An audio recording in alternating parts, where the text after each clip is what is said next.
Hello there, Greater Seattle, Hadassah Women. I'm Julie. I'm a nurse at Hadassah, and I'm so happy that you're there supporting us, and we think about you all the time. Let's get that out of the way because it's very important. I'm standing now in the trauma unit, and in back of me is the nurses station at the trauma unit. Why did I pick this area to film our a gala event? Is because I've been the trauma nurse for the past 12 years. What's the trauma nurse do? As soon as a trauma patient comes in, I follow them, I see what, I give them care when they're here, when they go to imaging, when they have all their tests done, if they need emergency surgery, I go with them, and I follow them every single day until they're released from the hospital. And many of my patients I followed till today, 12, 13 years later. What I'd like to do is relate a story about a patient that has changed my life, this one story. Aaron was a 45-year-old truck driver, and he was in a massive car collision accident, head-on collision. He came to Hadassah Hospital, and he had many injuries. The most significant injuries was a below-the-knee amputation, and he needed a cholecystectomy. He was in the hospital for about 3 months, and he had many complications. And during those 3 months, the only connection that I had with him and his family was one brother, a younger brother. When it became time to release Aaron, he's from Hebron, which is in the Palestinian Authority, we had to send him back to Hebron. All my Israeli trauma injured patients usually go to rehabilitation to get a prosthetic leg and to work around how to live with a stoma, a cholecystectomy, and he didn't have this because he's from the Palestinian Authority. So I actually had to send him to a big black hole, which I didn't know what kind of therapy he was going to get and what kind of coverage he was going to get when he went back to where he was from. So from there, I've stayed in connected with him, and I'll tell you what happened to him later. I came originally from New Jersey as a teenager. I finished my high school here in Israel, and I went directly into nursing. I needed to have a profession. When you come to a different country, you think differently, and I needed a profession. I needed a way that I could support myself. Nursing was a very good solution at the time. I came in 1975 to Hadassah, and I've never left. How many years is that? 46 years. This is where I studied nursing. This is where I had my babies and my grandchildren. Originally there was no bachelor's program, so it was a nursing school. So I did my nursing school here. Later, at the age of 40, I did my bachelor's degree. At the age of 50, I finally finished my master's degree. And at the age of 61, I have my PhD. I'm going to talk a little bit about how COVID-19 has affected the nurses here. My clinical area, other than trauma, is intensive care. I've worked in intensive care since I was a student nurse in 1975 until last night evening when I worked. So even though I have my PhD and even though I've done many different things, my heart and my soul is in critical care. I have been, since the 1st of April, when of last year, 2020, is when COVID hit us the hardest, and we started opening the intensive care for COVID-19 patients. Since that day, I have worked almost 7 days a week. Since then, with the COVID-19 patients, I do a variety of things. First of all, I'm in charge of a national research that we're doing with the team from genetic therapy, with the team from critical care and the nurses, and we're doing a randomized controlled trial trying to find a drug that will treat and cure COVID-19 patients.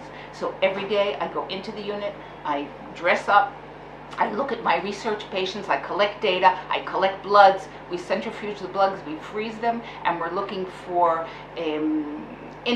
we're looking for the immune system and how it works or doesn't work with COVID-19 patients. So that's what we're looking for. In addition to doing the research, I go in every day and I do kind of like a monitoring check on what's going on. Since we don't have enough ICU nurses to work with the most seriously sick patients in COVID-19, I go in and I train the nurses. I do some checks to see that everyone is safe, and then I do training to nurses who are not trained to work in intensive care, but I want my patients to be safe. So my job by the nursing administration is to go in and train the nurses on the job that are working there. Training these nurses that come from all the departments has been a challenge, and they've been successful in learning, and they have a lot of compassion and passion to learn how to do it, and we've been closing the gap between what they know and what they need to know to work with COVID-19 patients. In addition to that, we have been contacted by the nurses in the Gaza Strip, and we've been also giving them educational learning through Zoom, through a lot of different digital platforms, and we've been teaching the nurses in the Gaza Strip also. What do I love about nursing? I love a lot of things about nursing, but my passion, of course, is critical care, and I'm involved with it all the time, in all the levels of critical care, in the research level, as well as in providing patient care. But I really, really love research. I love doing research. I love publishing. I love the exploration about it. I love discovering new things. I love the creativity about it, and there's always new things and new avenues that nurses can develop themselves through their research. So I've done a lot of research, and I've published a lot in nursing research and in the Hadassah name. And I have several textbooks that I've also published, and so now I'm also working in education because I want that passion of doing research to go to the bedside nurse. So I'm teaching bedside nurses also how to do research, and that they should be as passionate about it as I am. And the reason I left the United States at a teenager to come to Israel was that I felt that there was a lot of, Israel was a developing country, and there was a lot that I could have put my input into, and anything I did would be important. And in America, I felt as one as everybody else. So I would go to college and I would study sociology, anthropology, and I would be like one of many other people.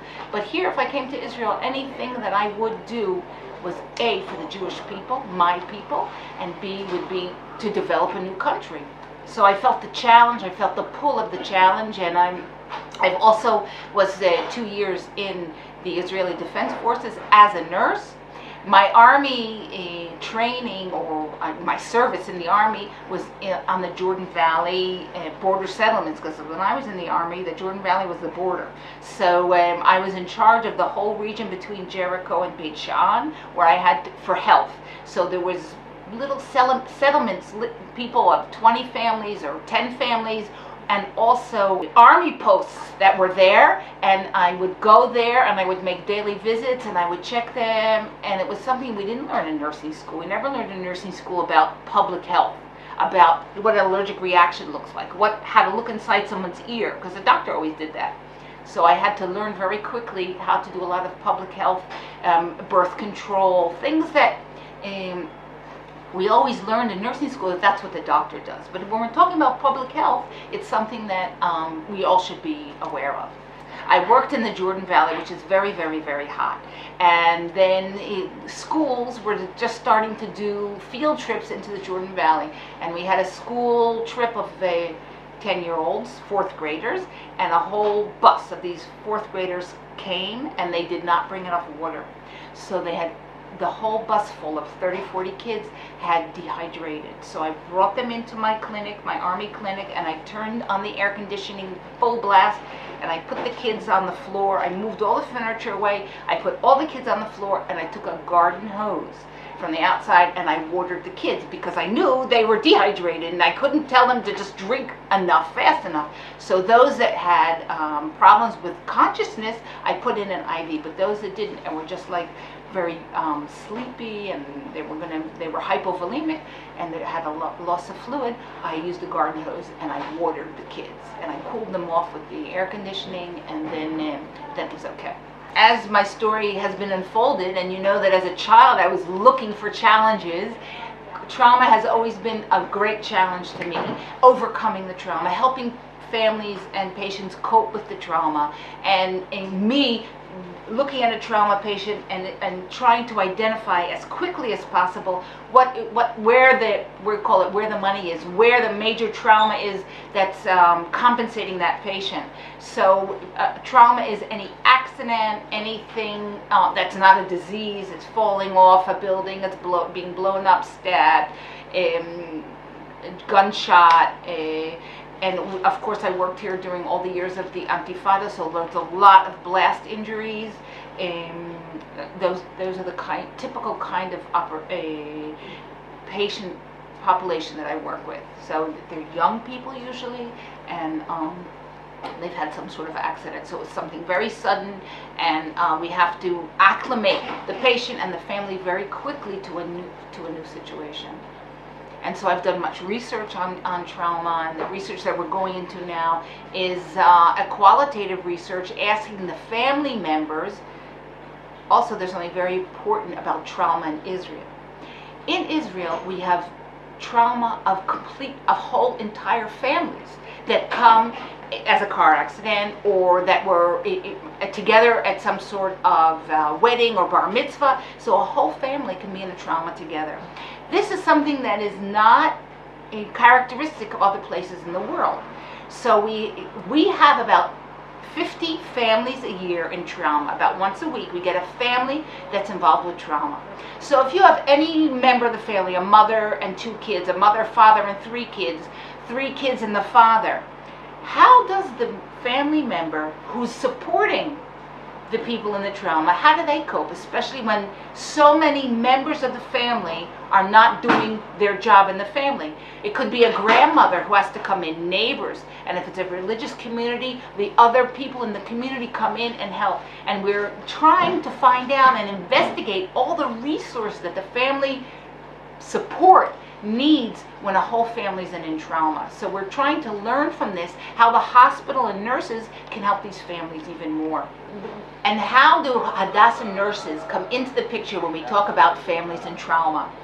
Hadassah nurses know that we have to get this family together, that we have to, if the mother is in general surgery, then the children will also be with her in the same room in general surgery. If there's a couple together in the accident, a husband and wife, then somehow we'll get them in the same room, even though our rooms are not co-ed.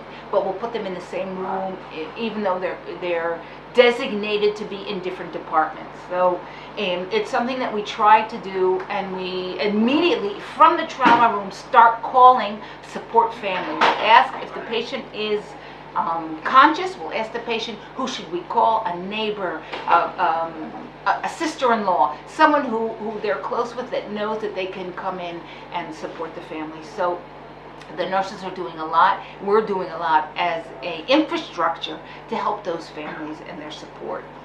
At the beginning of my talk, I shared with you my experience of caring for a trauma patient, a 45-year-old truck driver named Aaron, that I had my biggest dilemma was how to send him back to Hebron being taken care of by a wife or a mother that I had never met, because they were not allowed to come through, not only because of security reasons, because very religious Muslim women cannot travel alone, so they always needed an escort, and in Israel we would only let one person at a time. So his wife and mother never came. I never got a chance to talk to them on how to take care of Aaron at home, how to change his stoma bag, his colostomy bag. Even though I told Aaron how to do it, I didn't think he was going to do it so great. So I was not so happy with doing my nursing instructions to him. I did my best calling the wife and the mother and telling them on the phone how to take care of it, but it's not the same thing. If you don't know it, you can't imagine what it looks like. How are you going to take care of it? And also taking care of the open wounds on the stump. There was a lot of nursing work that had to be done, but I had to send him back because he didn't need to be in the hospital anymore. So I needed to find a way that I could do a handover from nurse to nurse in the Palestinian Authority.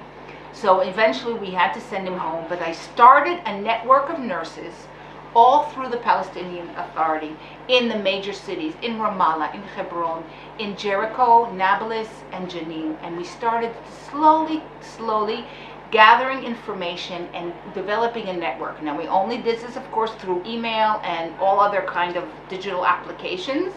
They also needed us a lot for equipment and for protocols that we used. So there was a lot of going back and forth for what we needed from each other. So about 9 years ago, I